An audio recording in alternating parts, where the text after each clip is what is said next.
If an alien species dropped onto Earth tomorrow, being fast enough to outrun cars, armored enough to shrug off bullets, strong enough to toss vehicles around like ragdolls, and perceptive enough to hear you farting from several blocks away, just how long would you actually survive?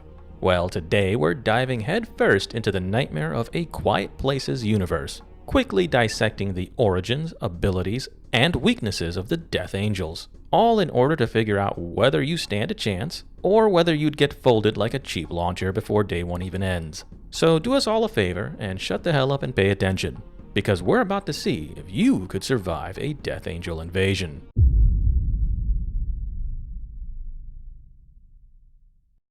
As per usual, in order to ascertain your odds of survival, we're going to first analyze your primary existential threat in this thought experiment, being the invasive, spaceborne species known as the Death Angels. These extraterrestrial menaces are insanely resilient, as they clearly were capable of surviving in the vacuum of space for an unimaginably long period of time. I mean, yeah, they were technically encased within a meteor, but it's still gonna be cold as hell inside that rock. And there's also no oxygen or sunlight. Honestly, I have no idea how they even survived without any food or water or even photosynthesis. But, who cares? I mean, I guess they're just built different apparently. That being said, these monstrosities are also supremely durable, as their armored exoskeletons are seemingly immune to small arms fire and even possibly many forms of heavy arms fire. They're also durable enough to survive impacting the Earth at terminal velocity, as they clearly began their assault on our planet by hitching a ride on a fucking space rock. You could even speculate that their durability might even scale to that of an asteroid impact. We also know they can't freeze, due to their survival in space, and we also know fire doesn't seem to do anything to them. Nevertheless, the Death Angels are extremely fast, being easily capable of catching up to vehicles. They're also insanely agile, effortlessly parkouring all over the damn place. And they're also unbelievably strong, with their claws seemingly being capable of cleaving through just about anything. Despite all of these impressive stats, these creatures rely on their highly acute sense of hearing via echolocation in order to hunt their prey. So, for all intents and purposes, the Death Angels are completely blind, which in my view is a weakness. Because of their sensitive hearing, these monsters can be disoriented by high-frequency noises. The flesh underneath their stupidly durable outer shell is also just as vulnerable as human flesh against firearms and even bladed weaponry. And given that they tend to expose themselves when focusing their biological sonar system, that means anyone with solid aim can exploit this weakness even without the use of high-frequency noises. These dipshits also can't swim, so deep bodies of water will totally incapacitate them. Now, I'm not exactly sure why we see one of them drowning in the third movie, considering they don't need oxygen to live. So I'm just gonna conclude that this one scene in the Day 1 movie is an error, because logically speaking, they shouldn't be able to drown. But sinking to the bottom of a lake, river, or ocean should be enough to totally neutralize them. The Death Angels also aren't all that intelligent, especially when compared to humans, so it wouldn't be too difficult to deceive them with the clever use of one's own environment or noisy distractions. Like, say, throwing shit to divert their attention or masking your presence by utilizing a potent source of sound, like a natural waterfall or traveling during a heavy rainstorm. So yeah, there's plenty of ways to deal with these alien predators so long as you never remain complacent.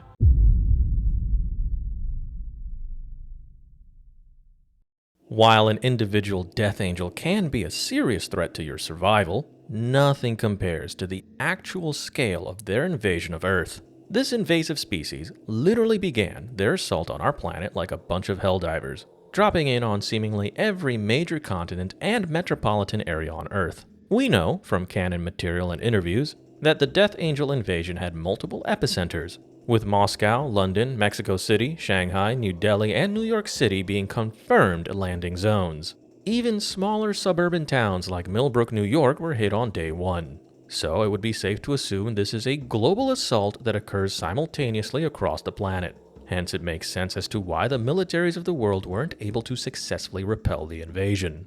Long story short, there's a shit ton of invaders and they're hitting us nearly everywhere all at once without any warning or chance for preparation or adaptation. Be that as it may, I genuinely believe that there should be various pockets of militarized resistance around the world, especially from large militaries like the US or China, both of which have extensive continuity of government procedures. I just don't see how the Death Angels bring us to extinction. as we'd eventually exploit their weaknesses and mount a successful counteroffensive to liberate the planet from this invasive species. Regardless of that sound deduction, the initial invasion is no walk in the park.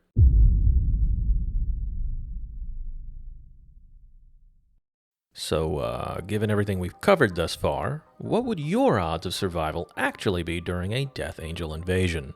Well, if you're in a major metropolitan area, you're likely cooked. All the noise from the city, chaos, and people would attract hordes of Death Angels. And we know many major cities are literally the ground zero for the invasion. As such, you might actually get killed by these monsters, or you may meet your demise as a direct result of chaos and/or at the hands of desperately violent survivors. You also have to consider that you'd be learning about their abilities and weaknesses in real time with zero foreknowledge of these creatures. Now, when it comes to the suburbs or sparsely populated regions, open terrain, low population density, and literal distance becomes your ally. Now, make no mistake, sound does travel far in such environments, but pinpointing the exact location becomes more and more difficult with added distance. So long as you don't honk your horn or fire a gun, sneaking around shouldn't be too difficult in such environments. But no doubt, refugees from afflicted regions would eventually find their way to these areas, potentially bringing the Death Angels with them. Regardless of what environment you're in, general survival would eventually become difficult as the power grid, agriculture, and water treatment and distribution systems collapse. Furthermore, forming communities would be a bit difficult considering communities tend to make noise. And if you're planning on utilizing electricity, you might want to invest in solar panels, wind turbines, and hydroelectric forms of power, because traditional generators will only serve to ring the dinner bell for the Death Angels. Even the act of farming can be dangerous as such an activity is not particularly silent. Hell, even opening a can of food or a tasty bag of chips might end your run. And if you snore while sleeping, you're likely going to get cooked to the point of being charred. But if you can secure a small island, or a boat, you should be safe as these creatures simply cannot traverse large bodies of water. And if you survive long enough to understand their capabilities and uncover their weaknesses, you can then utilize devices that produce high-frequency noises to disorient or even kill them. You can also learn, through trial and error, and maybe even some studying, to properly soundproof your safe houses as well. But make no mistake, this is all easier said than done because there's gonna be a metric fuckton of these freaks all over the damn place. So overall, I'd say most of you would die, whether it be due to these monsters or due to starvation, dehydration, or exposure to the natural elements. Hell, some of you might die on accident during the chaos of the initial invasion, or you may just get capped by some aggressive survivors. But this is not a human extinction event, and a significant portion of you will survive, especially those of you who are lucky enough to be in islands which are unaffected by this alien invasion.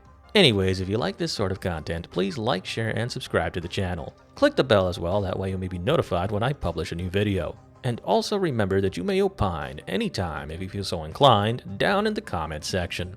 I'm Captain Gold, and I hope to see you in my next Gold Standard video.